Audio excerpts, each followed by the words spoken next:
पाते, वो सोते रहते हैं और ज़िंदगी भर पछताते रहते हैं। एक छोटी सी कहानी आपके बीच रखना चाहता हूँ इसी से संबंधित,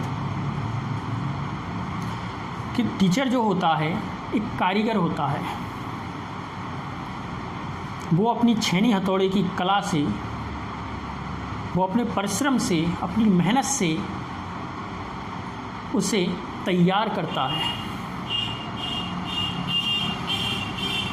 ठीक, अब वो मेहनत, वो परिश्रम तो वो करता है, पसीना भी बहाता है, उसके बाद भी वो एक कारीगर ही रह जाता है। लेकिन जिसको बनाता है वो एक दिन मूर्ति बनकर तैयार हो जाती है। जैसे कि एक उदाहरण है छोटा सा, कि एक बार कोई कारीगर था जो जंगल में किसी पत्थर को तराशने के लिए निकला था। क्योंकि कारीगर हो या कलाकार हो, कोई भी व्यक्ति हो, वो कभी बैठा नहीं रहना चाहता। वो अपनी कला को आगे बढ़ाना चाहता है, वो अपनी कला को कुछ सीखना चाहता है। इसी के चलते वो जंगल के पास पहुंचा तो उसने देखा कि बहुत सुंदर एक पत्थर है, बहुत सुंदर पत्थर है। उसने सोचा यदि मैं इस पत्थर को अच्छे से मूर्ति बना के ढाल दूँ इस पत्थर की, तो इस पत्थर की भी कीमत बढ़ जाएगी और मूर्ति भी अच्छी लगेगी। कोशिश की उस कारीगर ने, और उसने अपनी छेनी हथौड़ा जैसे ही उठाया और उस पत्थर पे चलाया तो उस पत्थर के अंदर से आवाज़ आई, मैं तेरी ये छेनी की मार नहीं झेल पाऊंगा, रहने दे मुझे तो पत्थर ही रहने दे। मैं तेरी छेनी की ये मार नहीं झेल पाऊंगा, मुझे पत्थर ही रहने दे, मुझे मूर्ति नहीं बनना है। उस कारीगर ने बार बार समझाया, बहुत बार समझाया कि पत्थर, तेरी ज़िंदगी सुधर जाएगी, लोग तेरे आगे सिर झुकाएंगे, तुम पूजा जाएगा, तेरी पूजा होगी। लेकिन वो पत्थर, वो मार सहने वाला नहीं था। उसे ज्ञान नहीं था इस चीज़ का कि ये भविष्य उसे कहाँ ले जाएगा। और कारीगर ने अपनी छेनी हथौड़ों को फिर से वापस रखा अपने पास और चल गया आगे। जब वो आगे चला तो उसे एक पत्थर फिर से मिला, लेकिन उसमें वो सुंदरता नहीं थी, उस पत्थर की वो क्वालिटी नहीं थी। लेकिन कारीगर ने सोचा कला की कारीगरी होती है, पत्थर की नहीं होती।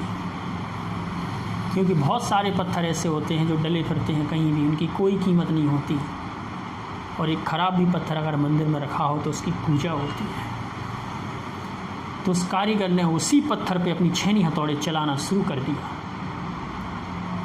और उस पत्थर ने वो मार झेली। आप लोग ऐसे भी कह सकते हैं कि सर उसको तो कोई पूछता ही नहीं था, तो वो तो झेलेगा ही, क्योंकि वो तो ख़राब थी उसकी स्थिति। लेकिन ध्यान रखें मित्रों कि ख़राब पोजीशन वाला ही आगे उठता है। जिसकी स्थितियाँ ख़राब होती हैं ना, वही मार सह पाता है। जो एसी की हवा लेते हैं, गजाई रद्दों में सोते हैं, वो लोग क्या जाने मेहनत करके। तो उस पत्थर ने जो मार सही उस कारीगर की, और कारीगर ने अपनी सारी कला उस पत्थर के अंदर उतार दी, और वो एक बहुत सुंदर मूर्ति बनकर तैयार हो चुकी थी। और कारीगर वापस शहर लौट रहा था, नगर लौट रहा था अपने। तो उसी नगर के जो राजा थे, उन्होंने एक मंदिर का निर्माण करवाना था, और उस मंदिर के लिए एक मूर्ति की आवश्यकता थी। तो उन्होंने उस कारीगर के लिए बुलाया और उससे कहा, आप एक मंदिर के लिए एक अच्छी सी मूर्ति तराश कर लाएं, जो सुंदर हो, अच्छी, आपकी कला उसमें दिखाई दे। तब कारीगर ने कहा, महाराज मैंने अभी अभी तत्काल में एक मूर्ति बनाई है, अगर आपको पसंद आए तो आप उसे ला सकते हैं, और अगर आपको पसंद ना आए तो मैं दूसरी मूर्ति बनाने को तैयार हूँ। राजा ने आदेश दिया कि ठीक है, उस मूर्ति को उठवाया जाए, कहाँ पर है।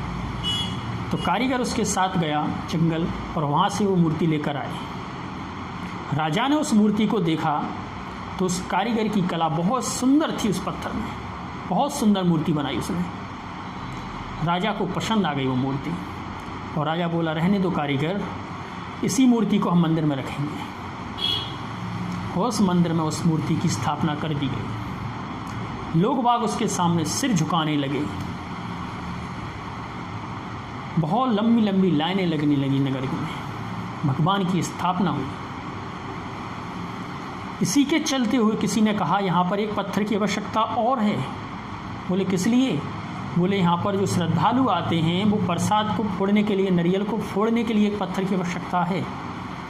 तो कुछ सैनिक बोले उसी में से, बोले, महाराज, हम जब मूर्ति को लेने जा रहे थे तो रास्ते में एक सुंदर पत्थर और भी पड़ा था वहाँ पर, आप कहो तो हम उसे उठा लाएं। तो राजा बोले, ठीक है, उठा लाओ उसके लिए।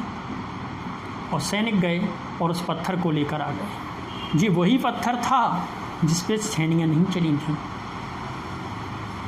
और उस पत्थर को वहाँ पर रख दिया नारियल फोड़ने के लिए।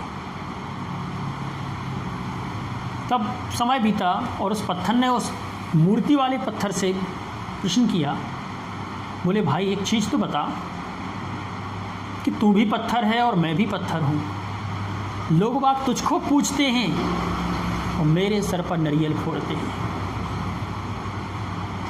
तो उस पत्थर ने बहुत मुस्कुराते हुए जवाब दिया, बोले, भाई ये कोई सौभाग्य नहीं है मेरा, ये तो वो ठोकरें हैं जो मैंने सही हैं। इन ठोकरों को सहकर ही मैं आज यहाँ पर बैठ पाया हूँ, और तूने ये ठोकरें नहीं सही हैं, इसलिए अब तुझे ज़िंदगी भर ये ठोकरें सही हैं। इसलिए ध्यान रखें कि जो कष्ट आप आज उठा लोगे वो जीवन में आपको बहुत सुखदायी रहेंगे, और जो कष्ट आज उठाने से आप डरोगे वो ज़िंदगी भर आपको उठाने पड़ेंगे। बहुत सारे लोग आपने देखे, वो बहुत सुंदर होते हैं, बहुत छबीले होते हैं, लेकिन उनके अंदर कोई दिलचस्पी नहीं होती है पढ़ाई करने की, कला की। एक दिन स्थितियाँ जो होती हैं वही उनकी नौकरी करने के लिए तरसते हैं, जिनकी वो कभी कद्र नहीं किया करते थे। इसलिए जो मेहनत करता है, जो संघर्ष करता है, ध्यान रखे रहें, जीवन में सफलता और सक्सेस वही होता है। तो मैंने आपको एक छोटी सी कहानी सुनाई है, आप लोग अपने आप में देखना। और मैं ये भी नहीं कहना चाहता कि आप लोग जुड़ें ही, मैं वीडियो आपको YouTube पर चला रहा हूँ, आप वहाँ पर भी देखते रहें। साथ ही साथ जो भी आपको समस्या है तो आप वैसे भी मुझसे प्रश्न कर सकते हैं, मैं वैसे भी आपको बताता रहूँगा। और पढ़ाई करते रहें आप अच्छे से, कोरोना से सावधान रहें क्योंकि समय ख़राब चल रहा है। इस महामारी से हमें बचना है, हमें जंग जीतना है। इसी के साथ हम मिलेंगे अब नेक्स्ट वीडियो में। धन्यवाद।